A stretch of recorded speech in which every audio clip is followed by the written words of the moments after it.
সকলকে জানাই শুভ বিকালের শুভেচ্ছা। তো আমি বিকেলবেলায় ঘুরতে বেরিয়েছি পিসির বাড়ি থেকে। তো এই দেখো, এটা হচ্ছে চা বাগান। তো চা বাগানে কী পদ্ধতিতে জল দিচ্ছে দেখে নাও। এখানে সব পাইপগুলো দেওয়া আছে আর উপরে ঘুরে ঘুরে জল দেওয়া হচ্ছে চা বাগানে। তো এইখান দিয়ে আমাদের টোটো যাচ্ছিল। তো ভাবলাম যে একটু দেখিয়ে দিই তোমাদেরকে। তো আমি এই ভিডিওটা করলাম আর কি।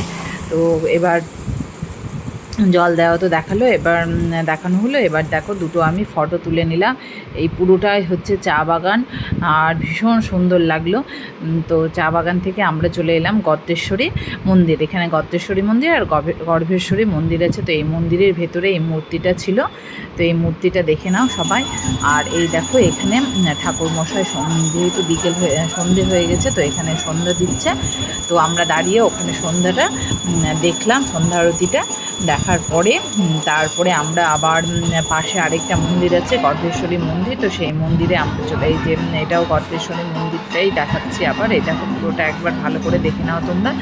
আর এই দেখো, এটা হচ্ছে গর্ভেশ্বরী মন্দির। তো এই দেখো, মামি মন্দিরের ভেতরে উঠে যাচ্ছে আর ওই যে আমার পিসির ভেতরে দাঁড়িয়ে প্রণাম করছে।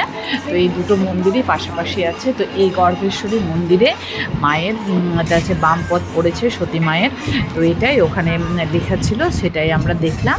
তো এখানে আমরা অনেকজন একসাথে গেছিলাম, 2 টোটো করে গেছিলাম আর সবাই মিলে মন্দিরের চারপাশটা ঘুরে দেখলাম। তো এখানে যজ্ঞও হয়, যজ্ঞকুণ্ডের সামনেও গিয়ে আমরা কিছুক্ষণ দাঁড়িয়েছিলাম।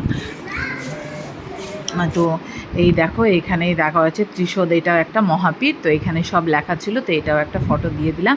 এবার যতজন গেছিলাম সবাই মিলে সামনে বসে একটা ফটো তুললাম। ফটো তোলার পর ভাই আরেকটা সেলফি নিল।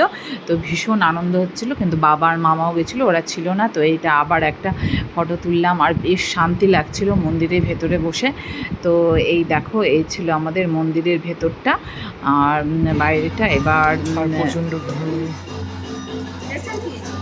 তো এই দেখো, ভাই হাতে খিচুড়ি নিয়ে, এখানে খিচুড়ি ভোগ দেওয়া হয় আর আমি মঙ্গলবারে উপাস করেছিলাম, তাই আমি খিচুড়ি ভোগ খেলাম না। তো ভাই খেলো আর আমি আর মামি দুজনে উপাস করেছিলাম। তারপরে আমরা চলে এলাম পাশে আরেকটা দেখার মতো খুব সুন্দর একটা জায়গা ছিল।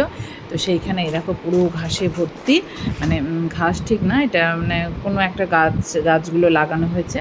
আর এই দেখো, এটাও একটা গাছ ছিল। আর এরপরে এখানে একটা বসার জায়গাও ছিল আর ওটা একটা দিঘির মতো করা ছিল। তো ওইখানে দাঁড়িয়ে আমরা সবাই ফটো তুললাম আর এত ঠান্ডা হাওয়া, কি সুন্দর লাগছিল বসে থাকতে। এবার সব ভাই বোন মিলেও একটা ফটো তুললাম। ভাই আবার দোলনায় দুলতে লাগলো, আমি আবার দুলিয়ে দিচ্ছিলাম ভাইকে। তো ভীষণ আনন্দ হচ্ছিল। আর এই যে সব বোন মিলে আরেকটা ফটো তুললাম আমরা ওখানে।